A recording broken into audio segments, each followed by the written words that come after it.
Spain के Madrid शहर में हजारों की संख्या में जुटी यहूदी समुदाय के लोग इजरायल के समर्थन में प्रदर्शन कर रहे हैं। ब्राजील के रियो और साओ पाउलो में फिलिस्तीन के समर्थन में सड़कों पर उतरे लोग हिंसा रोकने की मांग कर रहे हैं। बांग्लादेश में भी फिलिस्तीन के समर्थन में उठी आवाजें, ढाका में लोगों ने निकाली रैली। इटली के रोम में इजरायल के समर्थन में कैंडल मार्च हुआ, हजारों लोगों की भीड़ जुटी। इजरायल पर फिलिस्तीन का बड़ा आरोप, रिहायशी इलाकों में सफेद फास्फोरस बम का किया गया इस्तेमाल।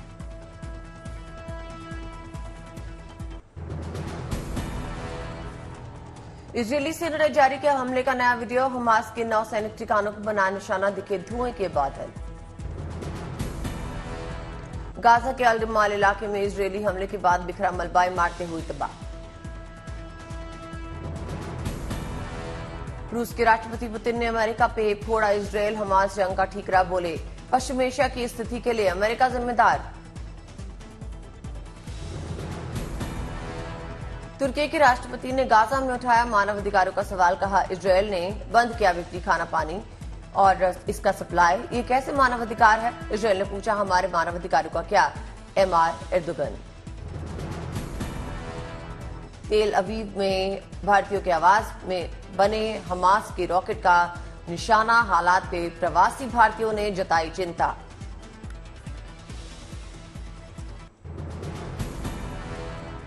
भारत के मोस्ट वांटेड आतंकी लतीफ की पाकिस्तान में हत्या, अज्ञात हमलावरों ने सियालकोट में मारी गोली। पठानकोट हमले का मास्टरमाइंड था लतीफ, एनआईए की ओर से यूएपीए केस में था वांटेड। पीएफआई से जुड़े संगठनों के ठिकानों पर देश के कई राज्यों में छापेमारी, लखनऊ में मधेगंज के बड़े पकड़िया इलाके में एक ही मोहल्ले के 3 घरों में रेड हुई, बाराबंकी, बहराइच, सीतापुर, हरदोई में भी छापे।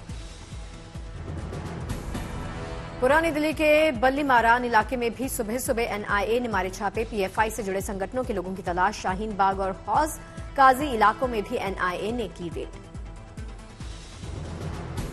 ईडी दफ्तर में पेशी के लिए पहुंची तृणमूल कांग्रेस सांसद अभिषेक बनर्जी की पत्नी रुजिरा, भर्ती घोटाले में होंगे सवाल जवाब।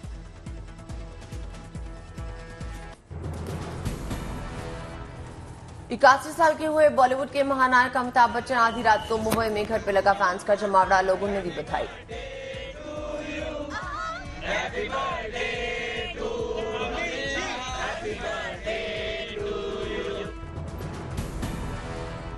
घर से बाहर आकर बिग बी ने स्वीकार की लोगों की शुभकामनाएं, फैंस का अभिवादन किया। उज्जैन में महाकाल को अर्पित किया गया 56 भोग, भस्म आरती के दौरान खास अनुष्ठान। कल उत्तराखंड के मशहूर जागेश्वर धाम पहुंचेंगे प्रधानमंत्री मोदी, मंदिर परिसर में प्रधानमंत्री के स्वागत की तैयारियां। सूरत में नवरात्र को लेकर तैयारियां तेज, नवरात्र को लेकर सजने लगी दुकानें।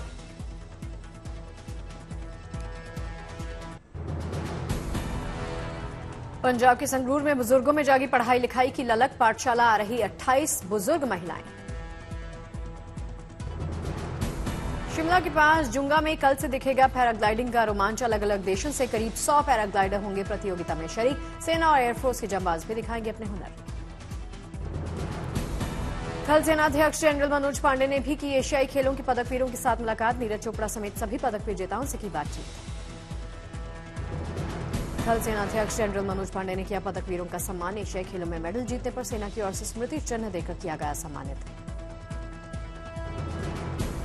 पश्चिमी राजस्थान में सैलाब के बीच में इंसानियत की अनूठी सी मिसाल, बाढ़ में घिरे बंदरों के लिए लोगों ने नाव से पहुंचाई खाद्य सामग्री।